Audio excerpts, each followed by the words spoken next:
Okay, let's crack on with question 5. Start with question 5 then, just straight up definition. Define power.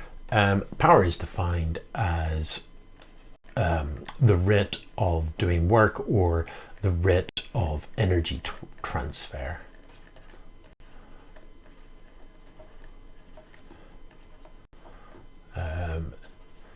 So yeah, you calculate power by energy, change in energy divided by time. But I think if you're asked to define it, rather than using the equation, you're probably better to describe it as the rate of energy transfer. It probably doesn't matter. Part B, we've got this diagram of a water feature.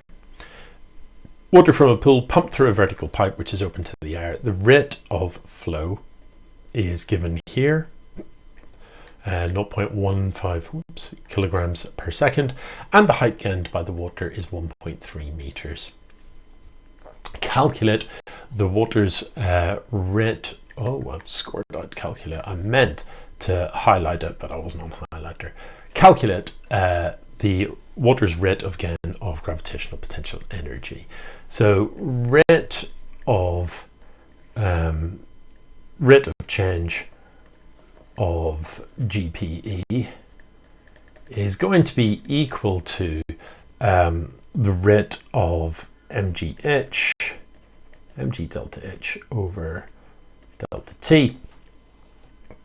And in that case, that is given by the rate at which mass, essentially the rate at which the amount of mass per second goes up the tube, multiplied by g multiplied by delta h.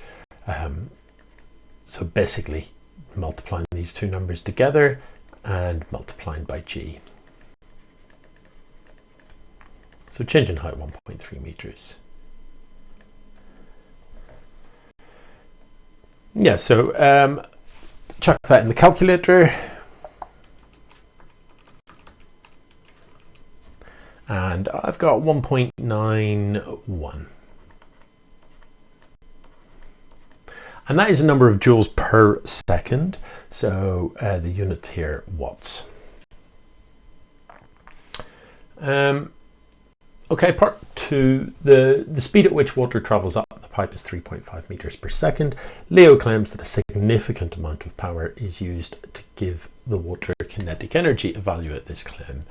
So similar idea to before, the rate of KE increase is just going to be, remember kinetic energy, a half mv squared, and we're told that there is 0.15 kilograms every second is going to be sort of accelerated.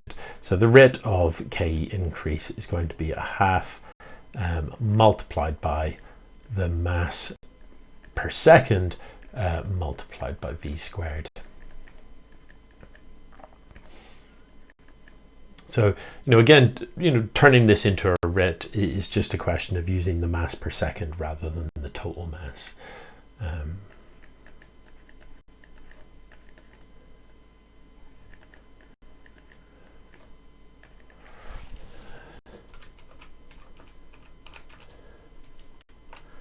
0.92, and again this is a number of joules per second, so watts.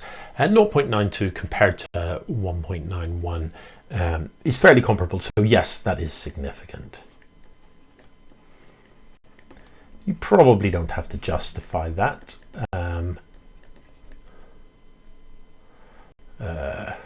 but I will just in case.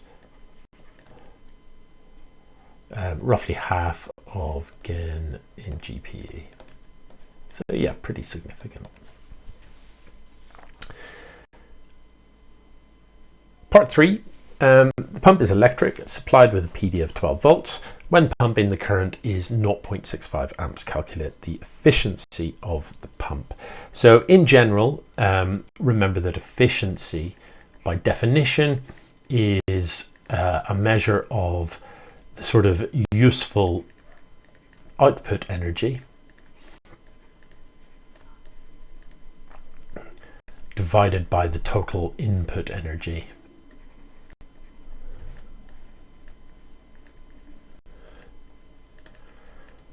And since power is energy per unit time, if I divide this equation above and bottom by time, I get output power, or useful power, I suppose.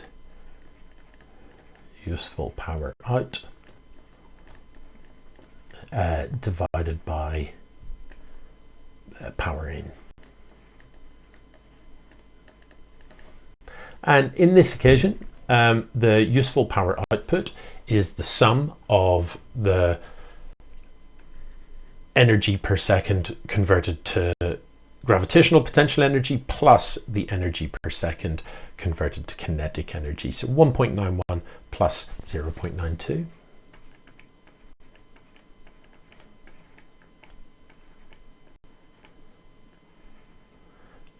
And my power input, bear in mind, power is V times I for an electrical component. So potential difference 12 multiplied by current 0.65. Put that one in the calculator.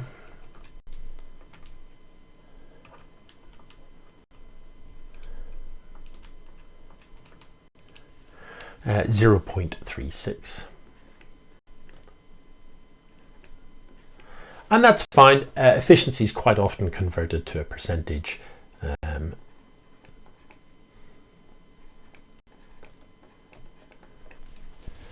But there's probably no requirement to do that. And that's the last part.